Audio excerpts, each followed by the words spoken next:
Okay guys, Assalamualaikum warahmatullahi wabarakatuh. My name is Ahmad Irfan Ghani. I will take a video micro teaching by Mustafa. I will tell you about simple past nominal.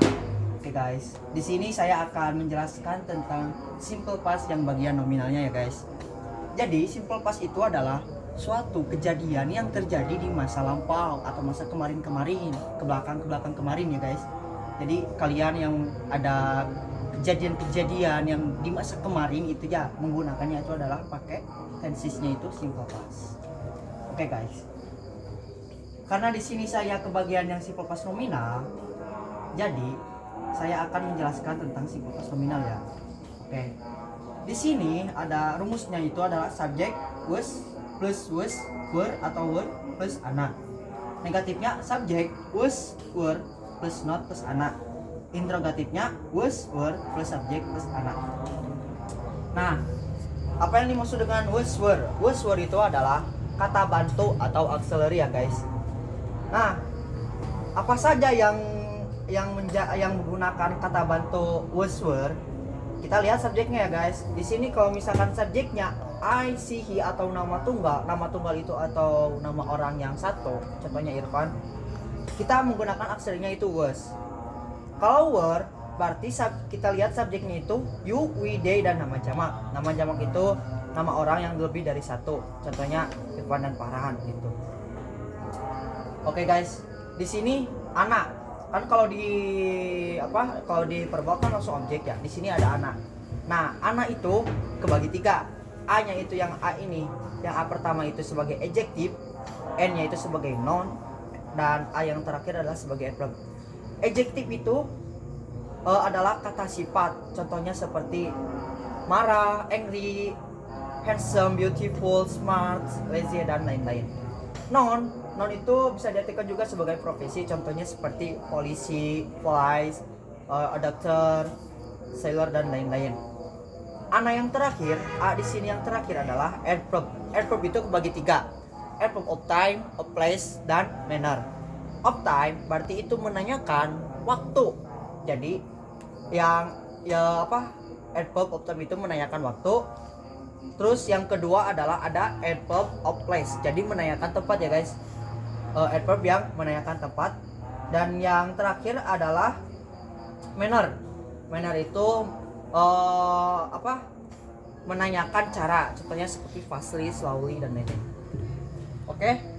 So di sini kita langsung aja ke rumusnya. Kita persingkat aja ya, soalnya gak banyak ini. Di sini kalimat positif, subjek ada was, were, plus anak.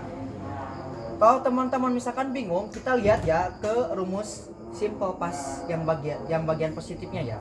Contohnya kalau misalkan teman-teman diperintahkan buat membuat soal-soal atau mengerjakan soal seperti positif nominal simple past, teman-teman gak usah bingung, teman-teman lihat ke rumusnya. Oke, di sini kita menggunakan rumusnya itu yang nama tunggal.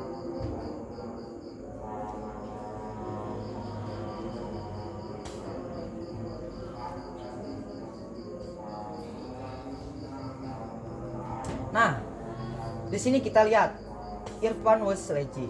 Kalau diartikan Indonesianya itu adalah Irfan dulu malas. Kalau sekarang gaya.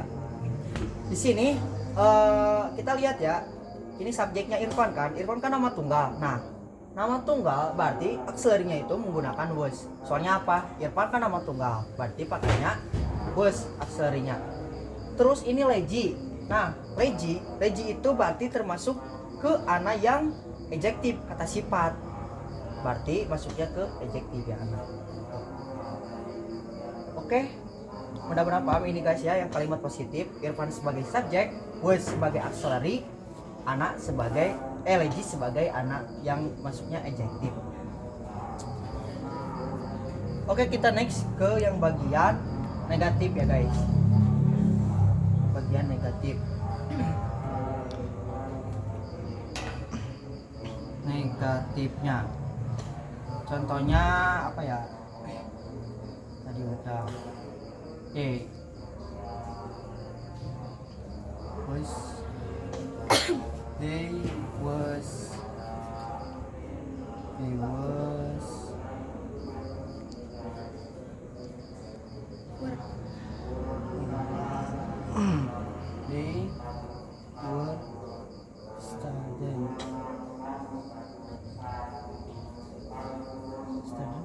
student jangan ya.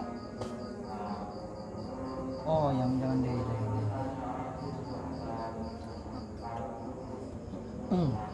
You were a doctor.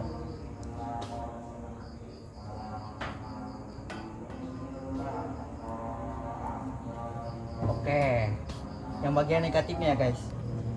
Kita lihat subjek negatifnya. Aduh, lupa ininya.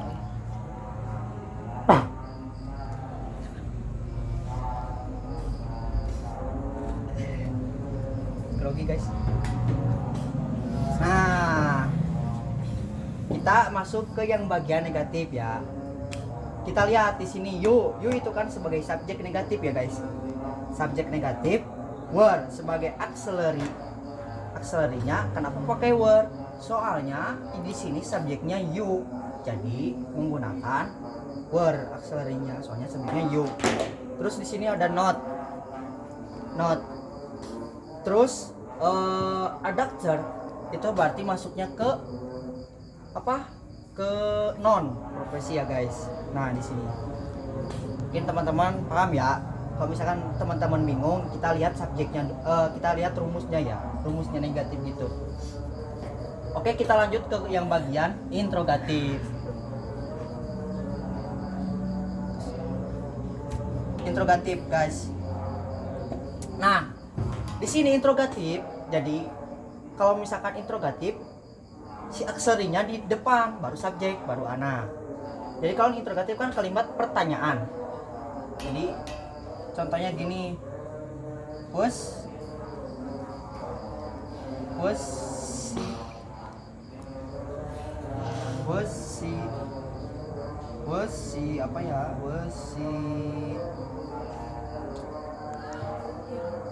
angry.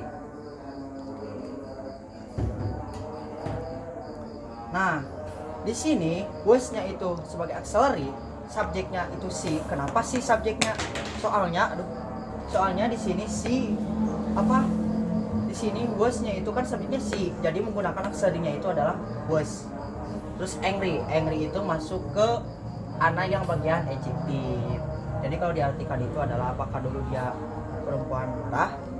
Jelas marah, karena perempuan itu selalu marah gitu ya.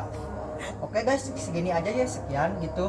Kalau misalkan teman-teman gak paham lagi, mungkin teman-teman bisa baca-baca lagi atau menghafalin rumusnya ya. Mungkin sekian, terima kasih atas video saya. Dan saya wassalamualaikum warahmatullahi wabarakatuh.